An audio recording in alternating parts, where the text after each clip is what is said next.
హైదరాబాద్ కోటి వైద్య కళాశాల వద్ద పలు దుకాణాల్లో ఈ ఉదయం అగ్ని ప్రమాదం సంభవించింది. ఓ దుకాణంలో చెలరేగిన మంటలు పక్కనే ఉన్న మిగతా దుకాణాలకు వ్యాపించాయి. ప్రధాన రహదారిని ఆనుకుని ఉన్న ఇక్కడి దుకాణాల్లో చెప్పులు, స్వెటర్లు, పుస్తకాలు, ఇతరత్ర సామగ్రి విక్రయిస్తారు. మొత్తం 18 దుకాణాల్లో మంటలు చెలరేగాయి. దుకాణాల్లోని సామగ్రి పూర్తిగా అగ్నికి ఆహుతైంది. 4 అగ్నిమాపక శకటాలు మంటల్ని అదుపు చేస్తున్నాయి. విద్యుత్ షార్ట్ సర్క్యూట్ కారణంగానే ప్రమాదం జరిగి ఉంటుందని అధికారులు భావిస్తున్నారు.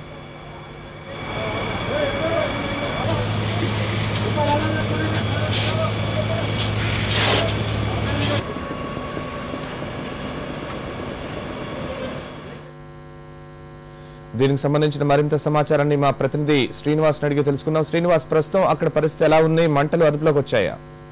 శర్మ, ఈ ఉదయం కోటి వైద్య కళాశాల సమీపంలోని పలు దుకాణాల్లో భారీ అగ్ని ప్రమాదం సంభవించింది. ముందుగా ఓ దుకాణంలో ప్రమాదం చోటు చేసుకోవడంతో ఆ దుకాణం నుంచి మిగతా దుకాణాలకు మంటలు వ్యాపించాయి.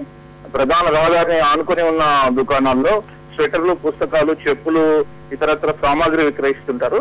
అయితే ఉదయం సమయంలో ప్రమాదం జరిగింది. ఉదయం 6 గంటల సమయంలో ప్రమాదం జరగడంతో దుకాణాలు ఇంకా పూర్తిగా తెరవలేదు.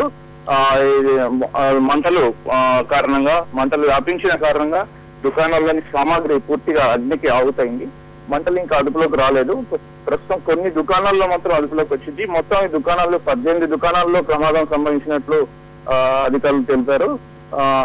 విద్యుత్ షార్ట్ సర్క్యూట్ కారణంగా ఓ దుకాణంలో సంభవించిన ప్రమాదం కారణంగానే అగ్ని ప్రమాదం కారణంగానే మిగతా దుకాణాల్లో కూడా ముందుగా పొగలు అలుముకుని ఆ తర్వాత మంటలు చోటు చేసుకున్నట్టు అధికారులు నిర్ధారణకు వచ్చారు. శర్మ, శ్రీనివాస్, ఆ ఘటన సమయంలో అక్కడ ఎవరైనా ఉన్నారా? ఆస్తి నష్టం ఎంత మేరకు ఉంటుందని అంచనా వేస్తున్నారు?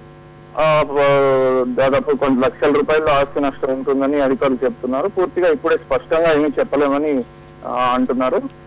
ఉదయం 6 గంటల సమయం కావడంతో దుకాణాలు తెరవకపోవడంతో అక్కడ దుకాణాల్లో గానీ ఆ సమీపంలో గానీ ఎవరు లేరు. శర్మ, ధన్యవాదాలు శ్రీనివాస్.